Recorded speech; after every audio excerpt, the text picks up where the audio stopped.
we hear about like red flags, green flags, and stuff Yeah. like that. But at the same time, like I think someone's red flag could be someone else's green flag in some ways So because true.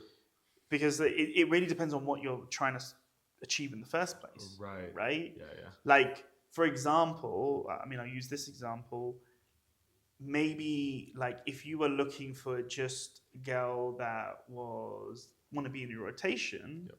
then maybe someone that was like trad- doing the more traditional kind of courtship sort of thing would technically be a red flag Yeah, for facts. you or you, but a green flag for me, if that makes sense, Right, right? right. So that's why I sort of was like, yeah, it's not, and I think that's where Jaren's kind of mindset on things sort of helped me because especially with that red pill content that had been going on in my head for like last 5 years, there is that kind of like judgmental kind of approach to sort of Sure. like this what a This girl is a doing good this is woman or a bad bad or a woman. bad woman, but it's the right woman for the right person at the right time.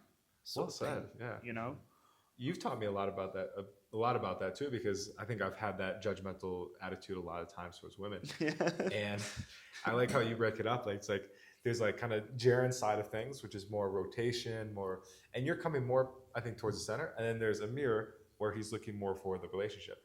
And I think I fall a little bit more in the middle, and a lot of guys fall in the middle. Yep. So I would love your point on that. It's really important to kind of take some time to decide what do you want, because then you can just start disqualifying the girls that are on the opposite side Yep. of what you want. I had a couple of approaches this week, and they were like Instagram girls. Like one had like 50,000 followers, one had like 20,000, and instantly I'm just like, yeah, this isn't gonna happen. Like, this is not for me. And I think, to be honest, like you helped me a little bit realize that, like, hey, like it's okay to say no to girls that might be really good on paper. Because for you, for example, you were talking about I wanted the Michael Sartain model. You on paper fit that model like exactly. When I met you, Yeah, you built the lifestyle. Yeah. he had Versace sunglasses on. I'm like, okay, this guy's like meant to be on a yacht. And then Yeah. when I got to know you, I'm like, okay, you're a little bit more down to earth than Yeah. maybe like a party boy. Yeah, and that's what I mean is that I think because of social media and stuff like that, it's like we can kind of think we know what we want, but actually it's just what social media is telling us Defined by what, someone else. what Or the to algorithm, want. like you said earlier. Well, exactly, right? So I did initially, and that's why I ended up buying that program, was like, oh yeah, like, I'm making all this money, so like naturally, yeah, this would make sense, right? Like, but then what I realized was that like, but I'm also someone that actually, I'm not actually that flashy. I don't really, yes, I had those pair of sunglasses, but that's like the only designer stuff I even have, right? Like, and you can afford a designer. You just like don't care about it. Like, where, so for me, it was more, that's what I thought I wanted. And that, these Instagram quite type models, but quite frankly, then I also kind of was like, I don't want to be out till 2, 3, 4 a.m. in the morning. I have businesses and stuff like that. And also, I don't really, party that much anymore. Not like I used to. I don't really drink anymore. This kind of thing. Like, what I wanted was, someone to just having, fun with, and date and stuff like that. And I also wanted to have someone that had, that I could have more like deeper, more meaningful connection and conversations with, which you might not, and I'm not, I'm probably maybe assuming, but generally, if you're someone that has tons of attention, through a social media profile or all this, generally you might end up being more of like that shallow type person. Okay. Your attention's divided amongst all of these opportunities. Exactly. Right. Yeah. You see that with the guys too sometimes. Yeah, like that kind of LA type person, wasn't really what I was looking for. Yeah. And typically we don't work with those guys on average either. The guys we want to work with and end up working with, attract, are more like you, like, down to earth. Like if you do end up working with us, like, I mean, you'll meet Ameer, we'll hang out together. We usually go out, grab dinner a few times a week.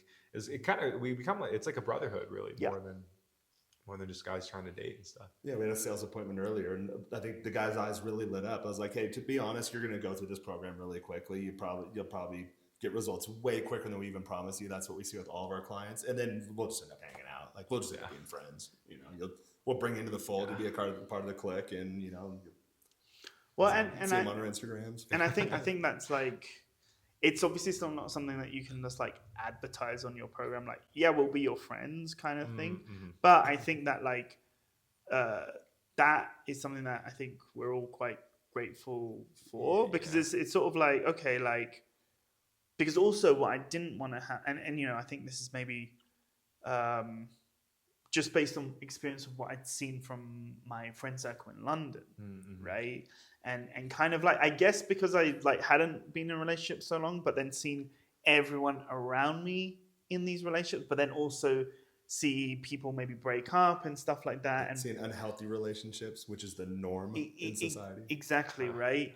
And just sort of going like, okay, like when I do get into a relationship, I definitely don't want to make this mistake, which is where you don't have, okay, it's like, okay, like you've got a relationship now, and then you have no guy friends, you have no people to hang out, you don't have that brotherhood and stuff like that. Right. So for example, today, like I could have seen my girlfriend, you know, but it was, you know, I wanted to make sure that like, you know, I take the time to spend with my friends and, you know, have a sort of more balanced lifestyle. But also it's like, you know, I think, you know, and we've talked about this as well, is like you want that like kind of bit of space here and there, 100%. For yourself to sort of, you know, because I'm like an extroverted person that has like some introverted characteristics, like sort of thing. I am definitely extroverted, but then, you know, the I think last week, you know, when we had that dinner, but I'd been out for dinner like pretty much every day that week. Yeah. And then Saturday I was just like, I don't want to do anything. I don't want to talk to anyone. Right. You know? Right. So sometimes having that little gap in between, and sort of, then it means tomorrow I'm seeing her, and it's just like, it means I'm going to appreciate her that much more. You know? That's such a great point, because guys fall into the trap. They get a girlfriend and they just want to see her all the time. Like, hey, I haven't had a girlfriend in years. We're going to hang out every single day.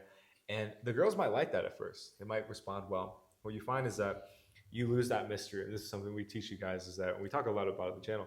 A girl wants to discover you like a novel over a 20-year period. For a lot of guys, I was one of these people too. I essentially blew my load too quick. I was like, hey, this is everything you need to know about me, my trauma, all my history. Here it is. It's been 20 minutes, your turn. Yeah. You're like, all right, man, like, this is no fun. There's nothing left. Yep. So I think you're doing a really good job at spacing things out very well with your girlfriend. Like, you don't see her all the time. You see her once, maybe twice a week. And she appreciates that, even though she might say, the girl might tell you, I want to see you more. But really they don't. They don't. It's a test to see if you are going to break and be the guy that's just over available, super needy and stuff. So. And it's interesting, because it's like, and this is why having in that sort of friendship circle of sort of like-minded guys is important, because it was like, you know, it was because I think I saw her like already this week, like early in the week, and then I'm seeing her tomorrow. So it was tempting. I was like, oh yeah, like, you know, yeah, you could come over or whatever, because she was nearby and stuff like that. Yeah. But I was like, you know, no, I've got this plan with you guys and stuff like that, and it's just sort of important to have that space, even though, you know, she might say tomorrow like, oh, you know, blah blah blah, you know. You risk her losing interest tomorrow, but you know, you found that doesn't really happen. Exactly, and that was like a kind of mindset I originally had, though. Like, it was like, oh no, like I don't want to lose them, and this sort of thing, you know. I was in your hometown recently, and we came across some young lads who were quite lit. Let's just say that. And like, hey, what's the occasion? It's my buddy's bachelor party. And I always make the joke that a bachelor party is really just like a funeral to your brotherhood, because after he gets married, like, you're not going to have these nights anymore. That's a good analogy. Yeah. And you know, that is true, because like, one of the reasons why I ended up moving to Mexico City was, you know, I grew up with some great friends in London, and, you know, they're still my friends and everything like that. But, you know, people get married, they have kids and stuff like that. And so that, you know, back in the day, we were hanging out all the time and stuff like that. And now it's like, you got to book 3 months in advance to see each other. It's harder than setting a date. Yeah, with a and, girl. and so I think that like, a lot of guys they want the dating side and stuff like that. But even I remember, like, even after having a girlfriend, I would still come out with you guys just to watch. I thought it was just like sort of live vicariously through you in Cold Approach in the mall and stuff like that. Because your ass was getting good right as you stopped. Yeah, I like, know. It was getting real good. Yeah. Like we had this session. If you go to our Instagram, you can see some of his approaches. And just one day, he just showed up and was absolutely crushing it. And it was like a 0 to 60. Then got a girlfriend the next week. I was like, oh, we're gonna just roll together. Coming back to the point of the guys, though, I think that's a really important point. You need to have masculinity in your life outside of just yourself. Because I think what can happen is if you spend too much time around women, you can become a little bit feminine. Yeah. You can take on a little bit of that energy. So like for me, I'll notice that myself. Like if I'm hanging out with you guys too much, I'm like, okay, I need to go on some dates because I'm like getting too broy here. Vice versa, if I'm having too many dates, it's like, all right, I just want to like hang out with the boys. So I think it's finding that good balance. I think that's a great point.